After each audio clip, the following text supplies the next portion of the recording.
What's up, guys? It's your boys Wokey back out with another scary, terrifying, and creepy video from a new YouTube channel called Charles Sin Club. We're going to be watching the 10 scariest scares in horror movies. I thought this was a fantastic idea, and this came across my page, and I want to watch it with you guys. So grab a chair, grab some popcorn, your extra pair of pants. It is spooky time. If you guys are new to my channel, if you guys are returning and have not subscribed yet, make sure you guys subscribe right now by hitting that white bar icon down at the bottom right. Hit that bell icon next to it. So when I do post videos like this one, you guys will get that little ring notification that's Wokey myself has posted that video. Then you guys can watch, comment, like, and share. And again, I thank you so very much for the love and support you guys show on my channel every single day. I am truly blessed to have every single one of you. Keep on doing what you guys are doing, and hopefully one day we will hit that 100K goal. Until that time, go over to this channel. Link is in the description. It is a translation barrier. It's not in English, but we have subtitles. So just bear with me, or bear with the channel, because that doesn't take away from the content this man provides. Just because there's a language barrier means nothing. He is also a fan of Ghostface, so I'm definitely excited. So, without further ado, let's get into the video. Get ready, Film Club, because today we're going to look at jump scares, the 10 most terrifying jump scares in horror movies. Yes! Oh, These are science! Classic horror movie scenes that have been used throughout history to make us jump out of our seats. While there are some really bad horror movies that use jump scares too much, we have to admit that there are some really good jump scares that have gone down in history and that have totally terrified us. And be careful with the first one, because if you don't know about it, you'll probably have a heart attack. But first, I want to thank you because, look, I already got my badge, and this is... I'm hoping to get this badge. This is why I do YouTube, and because I want to make you guys laugh. But this is the main thanks to your support and, of course, also to the preparation that I continue to do every day to bring you the best content and also to fulfill my life goals. Specifically, the preparation that I do every day, I want to tell you about the new school that I found, scares in the history of horror cinema. Historic in history. You know what I mean. And starring one of the best villains in horror cinema. I'm talking about our beloved Leatherface from the 1974 Texas Chainsaw Massacre. In that film, director Tobe Hooper broke several molds, and to this day his work is considered one of the best horror films for having a dirty and uncomfortable atmosphere and a monster inspired by serial killer Ed Gein. And yes, his jump scare is one of the Texas Chainsaw Massacre is on a next level of horror. I tell you that right now. Most remembered in the history of horror cinema, because it shows us Leatherface for the first time. It's something like the villain's calling card. In the scene, the girls are exploring the old house and everything is silent, with that uneasy feeling that you know something will happen. There is a moment of maximum tension. We hear strange noises. The camera moves slowly and suddenly a metal door opens. This one is the one I remember the most. This is what scared me back in the day. I think when I watched this, I was 10, I think. Leatherface suddenly appears with his human skin. I wasn't supposed to watch it. My parents didn't know. Mask. Hopefully my parents don't get mad at me. This visual and audio shock leaves you completely frozen. Oh, yep, I forgot that one part. It's the unexpected combination, the metallic noise and the monstrous presence of this villain. When this movie was released, this scene was one of the most talked about. Oh yeah. However, many critics in the film completely dismissed the Texas Chainsaw Massacre and, of course, criticized this scene for making them feel uncomfortable, but that was precisely the goal. Oh, I've always been scared of metal doors because of that scene.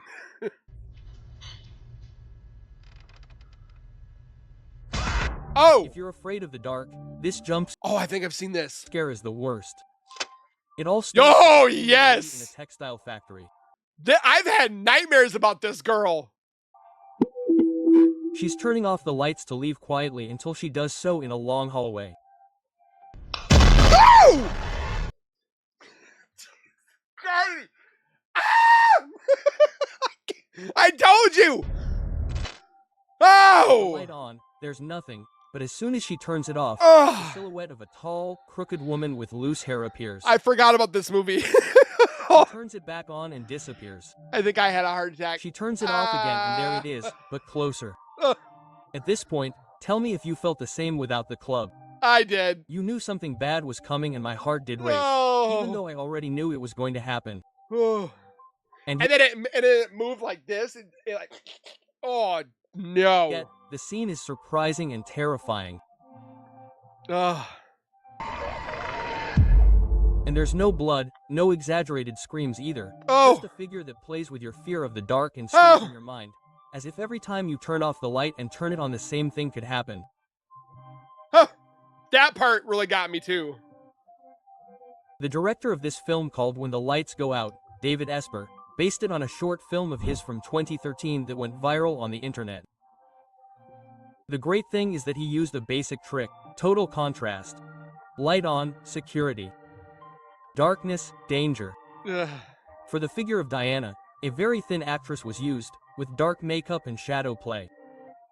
The effect of appearing and disappearing with the simple trick of light does not involve anything digital.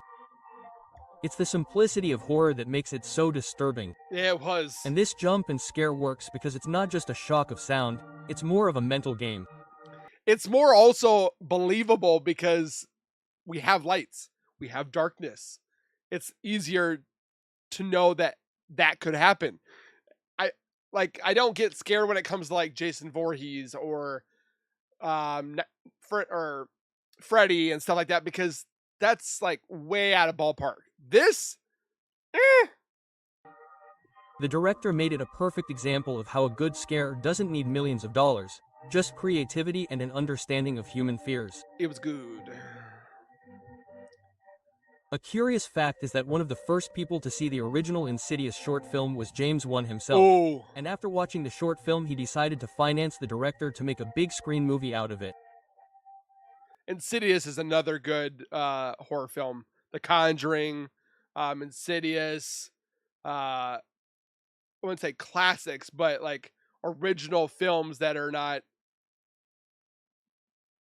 I don't know how would you say it, but I like those subtle but intense scares.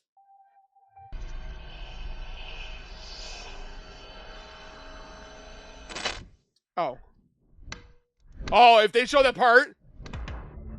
The red Pay demon attention behind his because head. The master of horror James Wan occupies 2 places on this ranking, and one of them is this. A scene that will give you a mini heart attack. Be careful. In this scene from Insidious, everything seems calm. The last thing you expect is terror, because the characters are just chatting. Josh's mom is telling you about a strange dream she had. Oh, She talked about a demon that was in her son's room.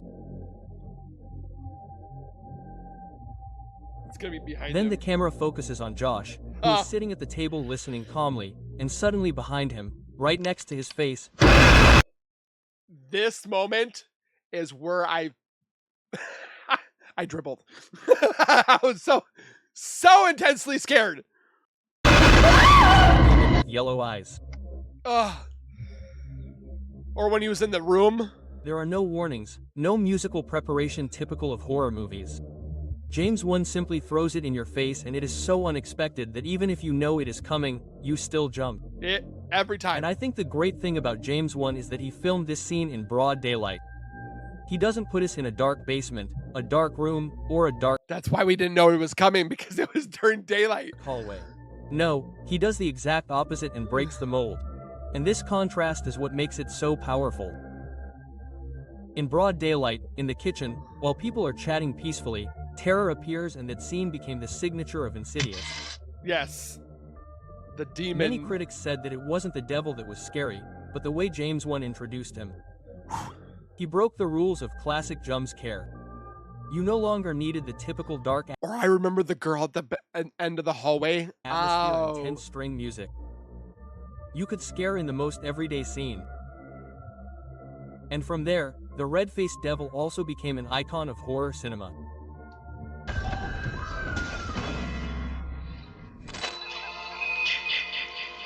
Oh, Jason.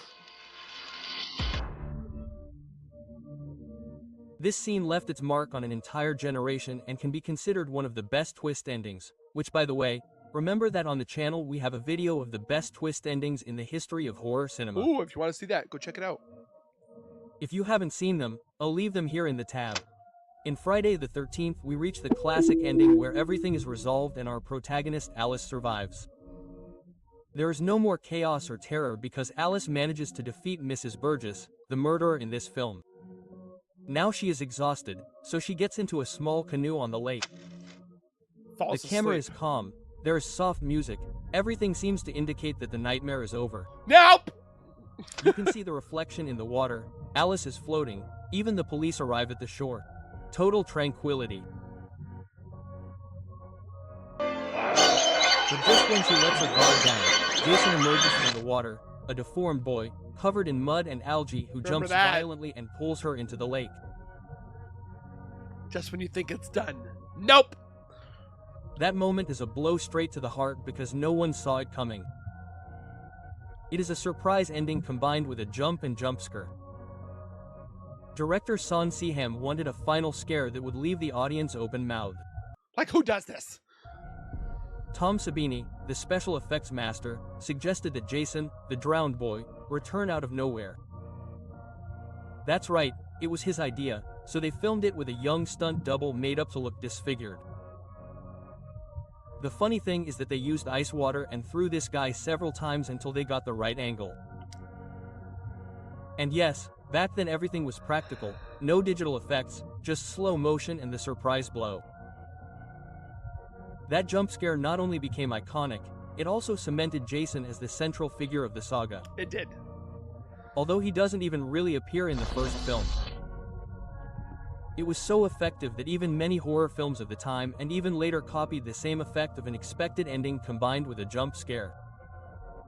To this day, many people argue whether in the film, in the plot, Alice was actually experiencing this or if it was actually a dream. But in the end, that's not what matters. It still What scared matters us. was the reaction of the audience who came out totally nervous and shocked after this great ending.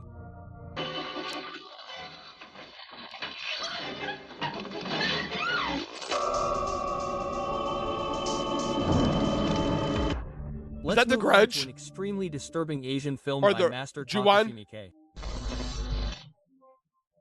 The most powerful and meaningful scene in Audition shows us Shiyaru, the protagonist, who is starting to suspect Asami, the seemingly sweet woman he wants to have a relationship with.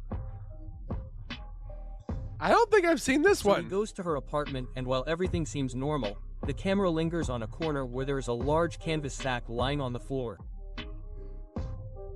I might have to go check this. Everything is silent until suddenly the sack moves. That scared me.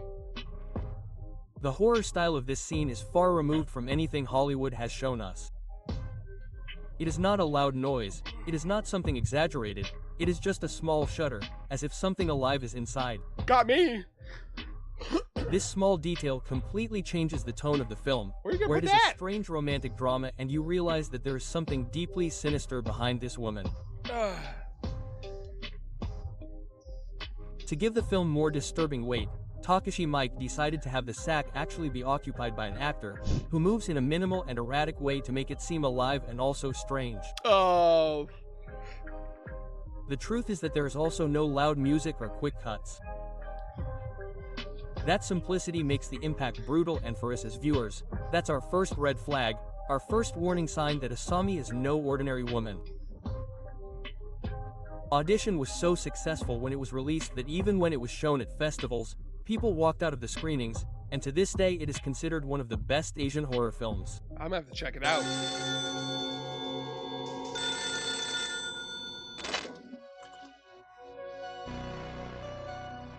This one looks familiar.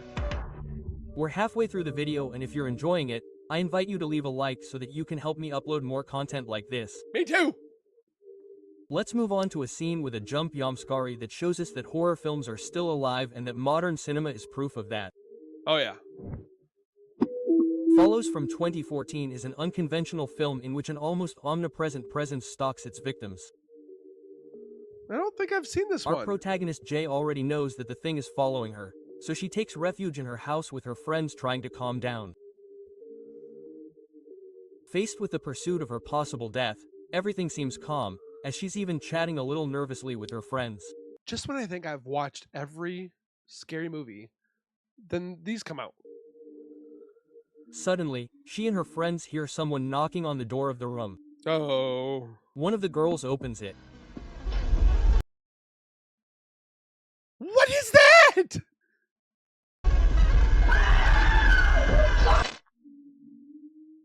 Is he And then missing he eyeballs? A gigantic, very tall man with a disfigured face, empty eyes, and pale, almost translucent skin. He's so tall. He walks straight towards Jay, filling the doorway with all his enormous size. She screams and hides in a corner. That's creepy. And as a viewer, You know what another jump scare that got me back in the day? I want you guys to put your jump scares down below in the comments. What movie terrorized you as a child? One of mine was The Sixth Sense, when the girl was underneath the bed and she pushes the tape forward. I never went underneath my bed again. It was that bad. you feel like there is no escape. He doesn't run, he doesn't scream, he just moves forward. This scene is condensed to the rhythm of the film, which is slow, but it was designed that way to feel like a strange and distressing dream. The tall man stays in your head and may even appear in one of your nightmares. There are no big special effects here or a classic jump scare with an explosive sound. What is disturbing is how silent and slow it is. The camera even remains fixed, allowing the discomfort to grow. Really? To this day, many people say that this scene is one of the strongest in the entire film. And for good reason.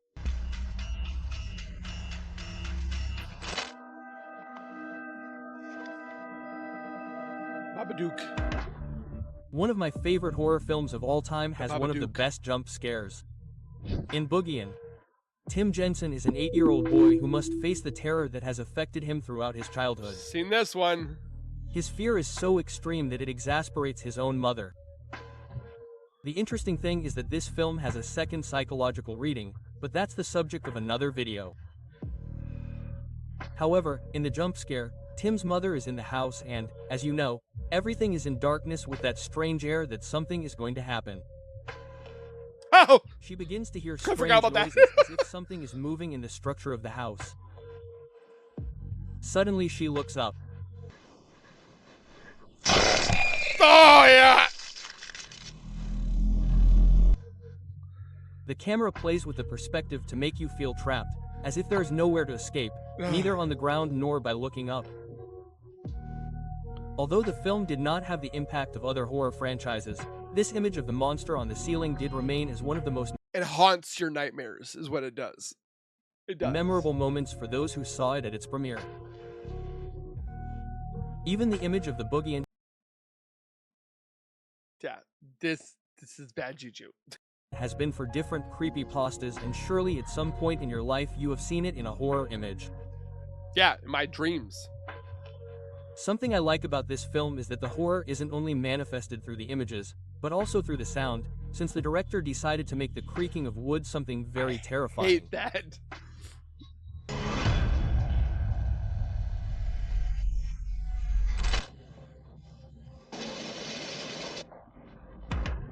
Let's move on to a gem of gems. We're already on to the heavyweights, and there are even many people, dear film club, who consider this jumpscare to be the best in history. Let me see. In The Exorcist III, the camera is fixed.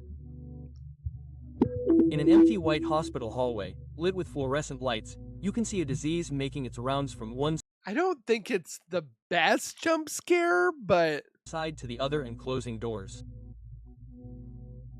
There's no music here, no quick cuts, just the ambient sound.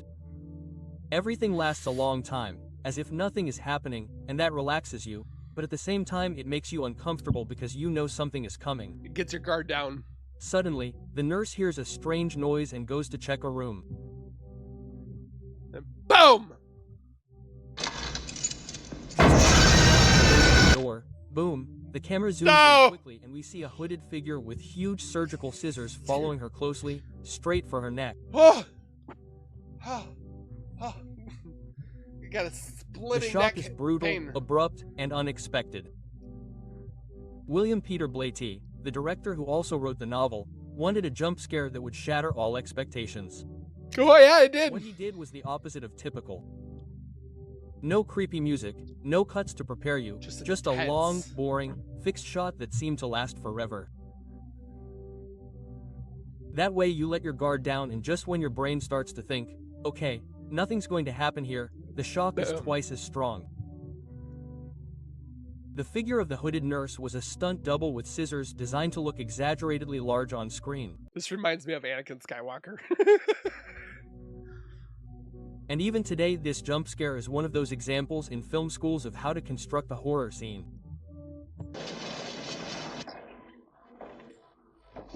I remember my dad watching that one. Ooh, The Conjuring. Yes, yes. Let's go with a jump scare that is completely worked from start to finish by the master James Wan. There's a few of them in there.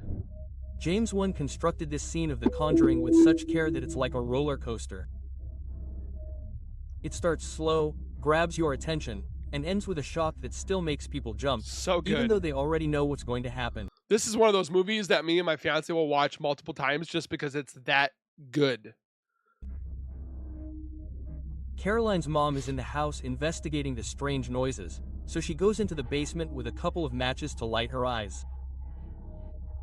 Before that, we already saw the famous music box, the one with the rotating mirror that only makes sounds when you wind it up. Yep. The detail is that, they say, when the music stops, you can see the spirit behind you in the reflection. Creepy. That already puts you on alert. Yes. Caroline then lights a match. Her face barely lights up and the basement is completely dark. The silence suddenly weighs on you. Clap, clap. I can tell you right now, my fiance peed her pants. Literally. Hands clap right next to her face. The match goes out and the screen goes into total darkness. That sudden, abrupt clap gives you goosebumps. Ugh. James Wan used what he does best, atmospheric tension that escalates. Guys know how to... The music box was only built... Guy knows how to do his horror films. ...behind the scenes at the beginning as a real object.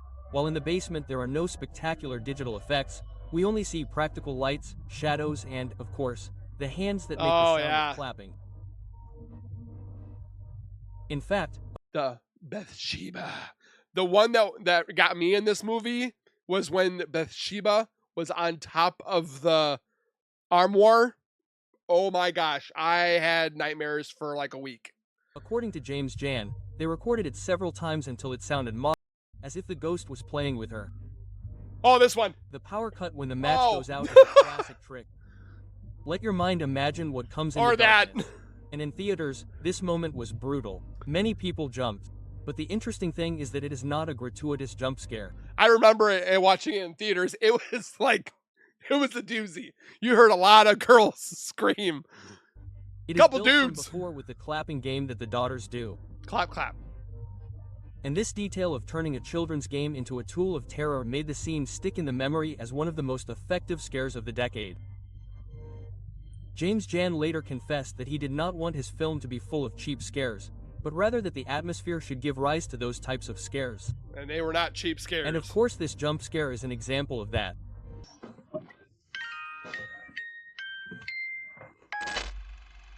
Oh, Sinister!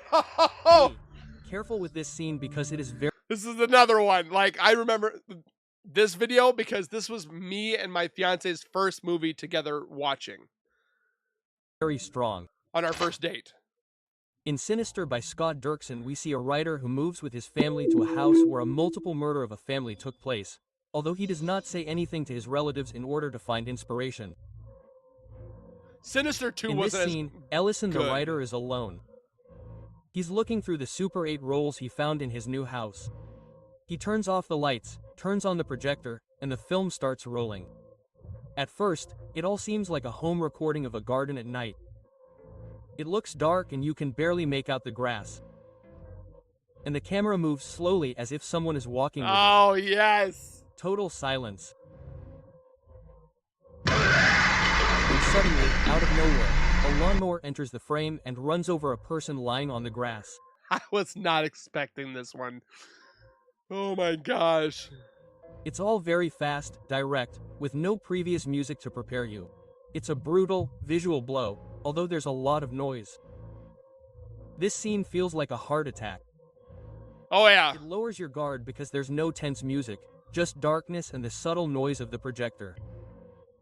To film it, a mannequin with real clothes was used, which was placed on the grass and the lawnmower stopped just before impact. Oh, that's how they The did rest it. was achieved with editing and sound. They don't show you the explicit gore, but your mind does it all for you. Many critics have pointed out that this scene is one of the most effective jump scares of the decade, because it's not only scary, it also leaves you feeling down. There's even a 2020 study that measured the heart rate of people watching horror movies, and Sinister came out as the scariest on average. Really? What scene did people find most important in making their pulses skyrocket? That's right, the one with the lawnmower, a jump and a jump scare that's like a heart attack. But if you want to know which horror movies are based on real legends, I'll leave the video here. I might need to watch this one. Or this one. But with that being said, definitely enjoyed this guy's content, even though we had to put in English subtitles and so forth. Well, not subtitles, it's the English audio track. I definitely think this guy's got a great channel. So go over to his channel, watch what if you like. Don't forget to subscribe and subscribe to myself as well. Thank you guys for being here. Don't forget to tell me which movie bothered you or stuck with you since childhood till now. Again, mine is The Sixth Sense / The Mummy. Yeah, The Mummy definitely had some parts in there, but The Sixth Sense was probably the biggest doozy. Again, thank you guys for being here. Please take care, be safe. As always, keep nerding on, and we will see you guys in the next video.